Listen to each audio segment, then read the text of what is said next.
जो लोग इंटरव्यू के लिए बुलाते हैं ना, मुझे समझ में नहीं आता कि क्या वो लोग अपना होमवर्क नहीं करते हैं, जो मुंह उठा के किसी को भी इंटरव्यू के लिए बुला लेते हैं, कि उनका अगला पिछला कुछ नहीं जानते। मैडम ने इस इंटरव्यू में भाई साहब इतना भर भर के झूठ बोला है, पता नहीं सांस भी कैसे ले रही होगी ये औरत। आप सुन ही रहे हो लगातार, अब ये तीसरा पार्ट है इसका। तो बता रही हैं कि भाई उनको कैसे कैसे फेस हुआ, तो यहाँ तक तो आपने सुन ही लिया था। फिर उसके बाद बोल रही हैं कि मैं जब यहाँ पर आई थी, मन यानी कि पूना छोड़कर जब मैं मुंबई शिफ्ट हुई थी, तो वहां पर मैं पीजी में शिफ्ट हुई थी और मैं स्ट्रगल कर रही थी, फ्लाई छोड़ दिया, इंतजार कर रही थी कि मुझे शो मिले। तो जब उन्होंने पूछा होस्ट ने कि क्या आपने स्ट्रगल किया या आपको जो है परेशानी उठानी पड़ी किसी तरह की, तो कह रही है कि हाँ, जब मैं वहां से पुणे से यहाँ शिफ्ट हुई थी और मैं पीजी में रही थी, तो बहुत खतरनाक वाले पीजी में मैंने स्ट्रगल किया एंड ये किया वो किया। अच्छा खासा ये औरत काम कर रही थी, इसने कुछ नहीं बताया कि भाई इसने फ्लाई क्यों छोड़ा।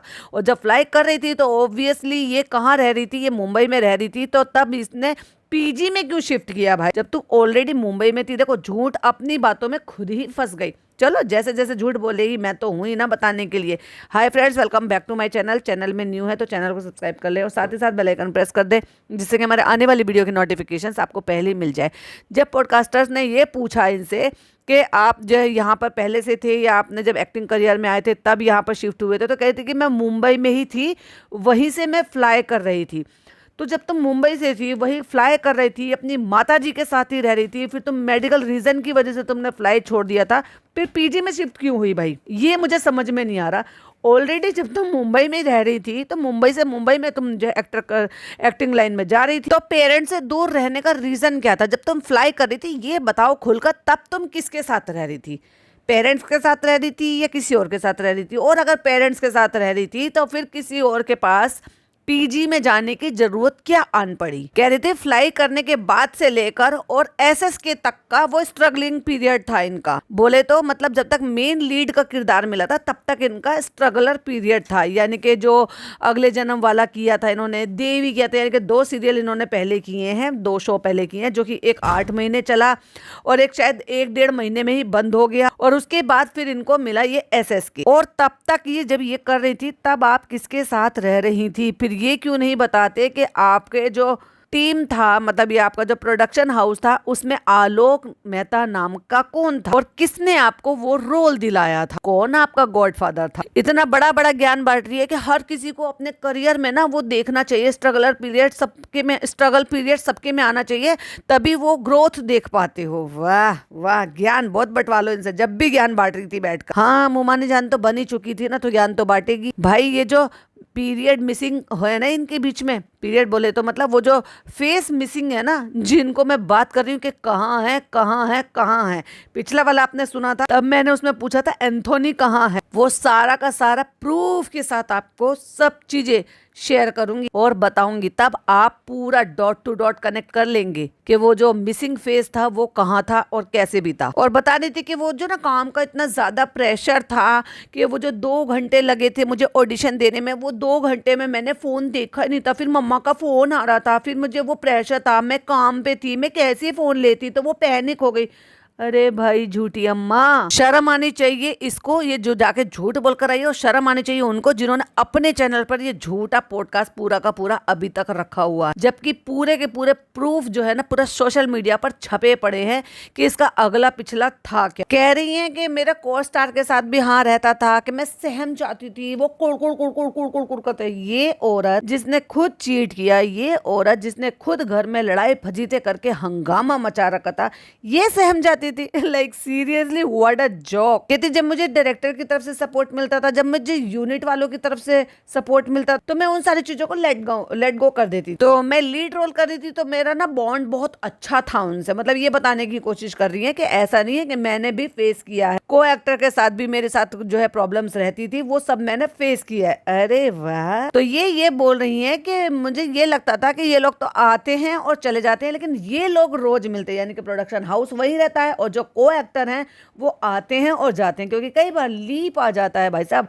चिढ़ गई होगी ये, क्योंकि इसके प्यारे जनाब को जो निकाल दिया गया था। कह रही है मैंने ना हमेशा यूनिट के साथ और बाकी सब चीजों के साथ बहुत अच्छा बॉन्ड किया है। Point to be noted. ये क्या कह रही है कि मैं इतनी अच्छी इंसान हूँ कि सबसे घुल मिल जाती हूँ, मैंने मेरा सबसे बॉन्ड रहता है। आज की डेट में सिर्फ बेडरूम से बॉन्ड रहता है इस औरत का। कहती मैंने पीजी में रहा है, खतरनाक वाले पीजी में। कह रही कैसे कैसे? अच्छा, उन्होंने पूछा, पॉडकास्टर ने पूछा कैसे कैसे, हमने तो सुना है कि 10-12 लोग एक ही कमरे में रहते। कहती हाँ बहुत खतरनाक वाला। कहती है मैं पीजी में रह रही थी और उसमें ऐसा था वैसा था। पीजी में क्यों रह रही थी? माताजी के साथ क्यों नहीं रह रही थी? भाई माताजी का घर किराए का था या अपना था, जैसे भी था मुझे नहीं पता था। जब तुम फ्लाई कर रही थी और तुमने 2-2.5 साल का लीप लिया, फ्लाई छोड़ दी, तब वो जब तुम फ्लाई कर रही थी तब इन्होंने खुद कहा कि मैं मुंबई में थी, मुंबई से ही मैं फ्लाई कर रही थी।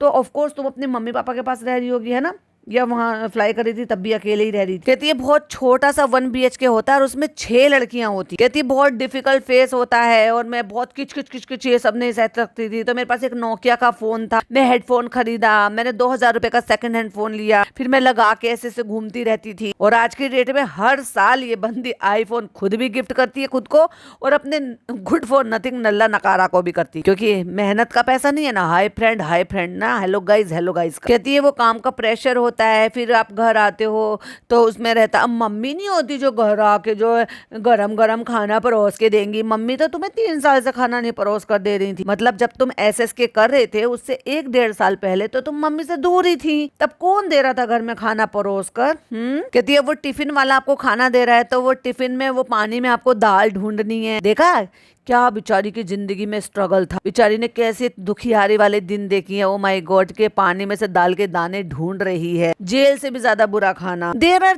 To many things. आप समझ रहे हो मैंने कितना स्ट्रगल किया है, मैंने अपनी लाइफ में कितना परेशान रही हूँ मैं। फिर आपको ब्रोकर्स मिलते हैं घर दिखाने के लिए, फिर वो कैसे घर दिखाते हैं, फिर हम किसी का घर हड़प लेते हैं, फिर आप एयर होस्टेस सिंगल हो, फिर आप इंडस्ट्री के सिंगल हो, फिर वो और सोने पे सुहागा हो गया। अपनी माँ को जब तुम्हारे पापा से अकेली तुम्हारी माँ रह रही थी तो फिर तुमने अपनी माँ को अकेला छोड़ा क्यों था भाई? जब तुम एयर होस्टेस थी, नहीं, तुमने वहां से अपनी मर्जी से शादी करी थी और तुम अपने ससुराल में रहने लगी थी, अपने एक्स के साथ रहने लगी थी, इसलिए तुमने अपनी माँ को छोड़ा। वो बात क्यों नहीं बता रही? एक्स तो गायब ही हो गया, एंथोनी तो गायब ही हो गया भाई, इनकी जिंदगी से वैनिश हो गया। फिर कहती है मैं ना फिर उसके बाद में शिफ्ट हो गई थी लोखंडवाला की एक बिल्डिंग में। कहती है फिर वहां पे ना 2 BHK था और वहां पे हम 12 लड़कियां थी। और वो बेचारी इंप्रेस हो गई है जो पॉडकास्ट रिकॉर्ड कर रही है। वाओ, नाउ झूठ बोल रही है या तो आई हैव एक्सपीरियंस। भाई कोई तो उठ के सामने आ जाओ, जिन 12 लड़कियों के साथ इसने पीजी में रही है, रूम शेयर किया, कोई तो आके सामने बता दो इसकी असलियत। कोई होगी तो सामने आएगी। भैया नेबर उठ के आ रही है, एक दिन वो पीजी वाली लड़कियां भी उठ के आ जाएंगी। कहती है रूम में जो पार्टनर है शी इज वेरी मेसी। और तुम तो मेसी मैडम के नाम से जानी जाती हो। घर फैला के रखती हो, बेडरूम फैला के रखती हो, सेट फैला के रखती हो, वॉशरूम इज मेसी। और तुमने तो अपनी जिंदगी मेसी कर दी भाई साहब। तो वो सब ना मुझे देखने में बहुत डिफिकल्ट लगता है और मेरा ना सबसे ज्यादा वक्त जो है ना वो बालकनी से ही मेरा जो है बीतता है। और फिर वो कहती हैं होस्ट इसीलिए आप अपने व्लॉग में अभी भी ज्यादातर बालकनी में नजर आती हैं। बालकनी में बैठती कब है ये? भाई शुरुआत के दिन में इक्का दुक्का दिखाई दी थी, बालकनी में शूट करती हो हंस रही है। और बालकनी में भाई साहब सुट्टे भी पकड़े गए थे इनके। कहती है मेरी हर पीजी में सबसे ज्यादा वक्त मेरा जो है ना बालकनी में बीता। कह रही है मैं ना एक नोकिया का फोन ले लेते, एक हेडफोन ले लिए, तो मैं रात वक्त ना इस एंड से वहां तक, इस एंड से वहां तक वॉक करते रहती थी, घूमती रहती थी। हैं तुम्हें टाइम मिल जाता था वॉक करने का?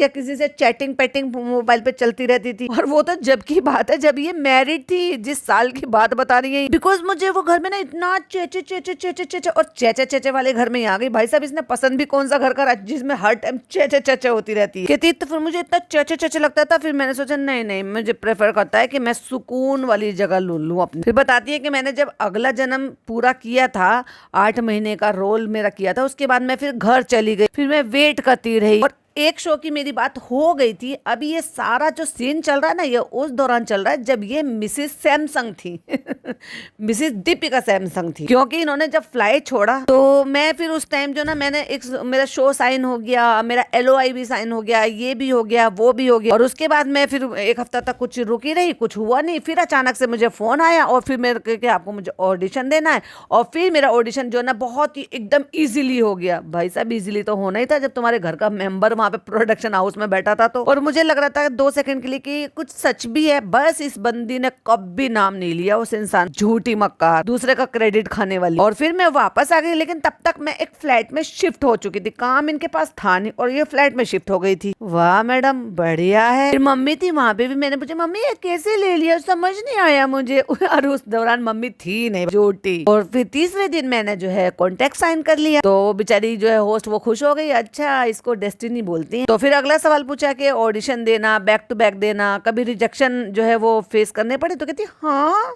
बहुत, कई बार। ऑब्वियसली भाई साहब कुछ वर्ड तो ऐसे है ना मैडम ने चिपका के रखे हैं अपने मुंह पर। मैंने उतने ज्यादा रिजेक्शन नहीं फेस किए क्योंकि 2 ही सीरियल किए थे, उसके बाद काम नहीं मिला। फिर तो भाई साहब जब प्रोडक्शन हाउस में अपने घर का इंसान कोई बैठा हो फिर तो रोल मिलना ही है। तो जैसे मुझे लगता है कि मैंने इतने रिजेक्शन जो है वो नहीं फेस किए, क्योंकि जैसे मैंने आपको बताया कि मैं बहुत ब्लेस्ड हूँ इस मामले में कि मुझे बड़े ही आसानी से सब कुछ मिल गया। तो अब इतनी आसानी से कुछ क्यों नहीं मिल रहा भाई साहब? सारे प्रोडक्शन हाउस ने आपको बॉयकॉट क्यों कर दिया है? कोई क्यों नहीं पूछता?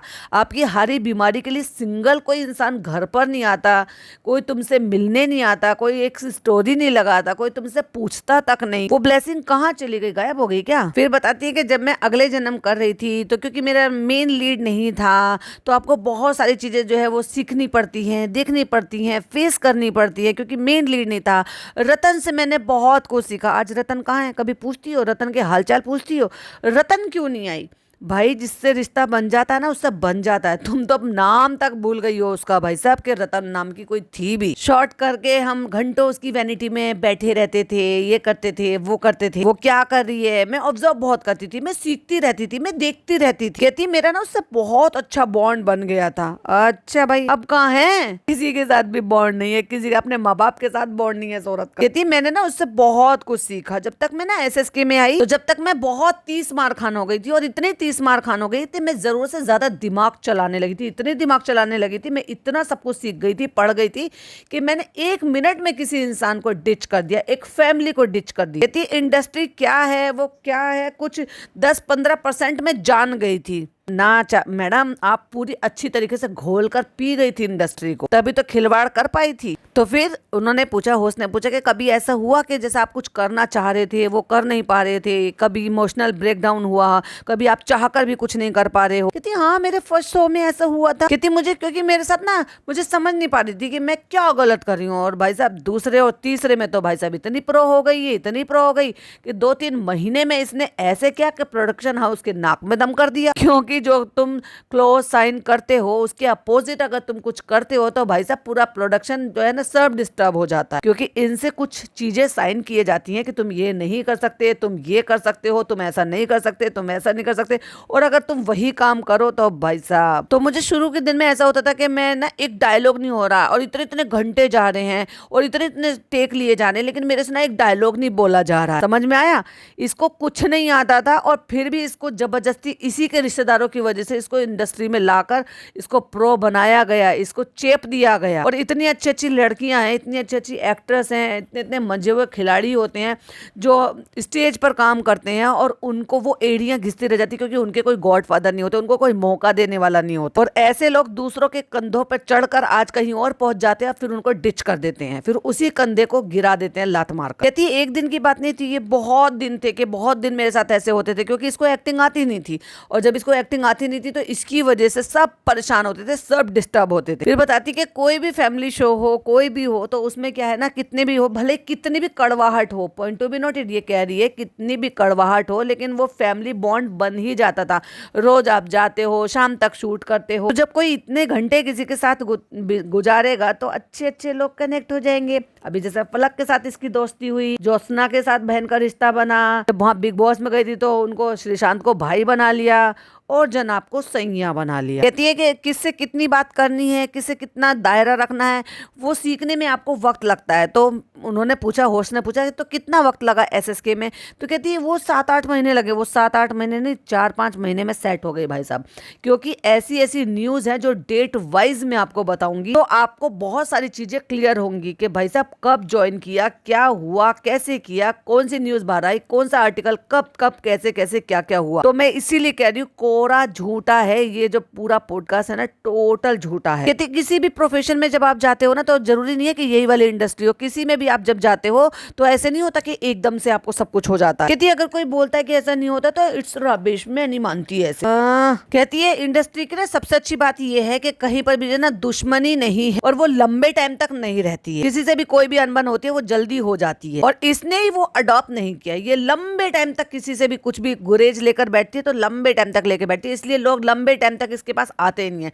लोग आते हैं भाग जाते हैं, लोग कभी पलट कर नहीं आते इन लोगों तक। स्पेशली मैडम, कहाँ है मैडम के दोस्त कलीग्स? जहां इन्होंने जब फ्लाई किया होगा तो ऑफ कोर्स वो भी तो दोस्त होंगे ही। कभी देखे हैं कि इसको इतनी बड़ी बीमारी हुई है? और चलो भाई, अगर ये सुमड़ी में रहती, जैसे भाई शादी हो गई कहीं, ठीक है, एक फैमिली में आ गई है, व्लॉगर नहीं होती तो बात समझ में आता है। एक एक्ट्रेस है, फिर प्लस एक व्लॉगर है, इन्फ्लुएंसर है, मतलब इसकी जिंदगी सोशल मीडिया पर अपलोडेड होती रहती है। उसके बावजूद भी लोग इसको पूछते नहीं, बताते नहीं, सोशल मीडिया पर पता नहीं करते, मिलने नहीं जाते, हॉस्पिटल नहीं जाते, बच्चे को देखने नहीं आए, कौन सी खुशी में और कौन से दुख में कभी कोई लोग नहीं आए। तो भाई साहब ये कमाया है इसने इंडस्ट्री। और बातें देखो कितनी बड़ी बड़ी करती है, और भी बहुत सारी बातें करती है, बड़ी बड़ी बातें करती है, बहुत सारी चीजें करती है। क्योंकि मुझे सुबह अर्जेंट बहुत जल्दी जाना है तो आज मैं थोड़ा छोटा ही रखूंगी। तो यहाँ तक की वीडियो अगर पसंद आई हो तो प्लीज लाइक शेयर कीजिएगा। चैनल पे पहली बार आए हैं तो सब्सक्राइब कीजिएगा। फिर मिलती हूँ इसके एक और अगले पार्ट के साथ। हो सकता है वो थोड़ा बड़ा करूँ और ज्यादा डिटेल में बनाऊं, क्योंकि तब टाइम होगा मेरे पास। तब तक के लिए बाय बाय, टेक केयर, अल्लाह हाफिज।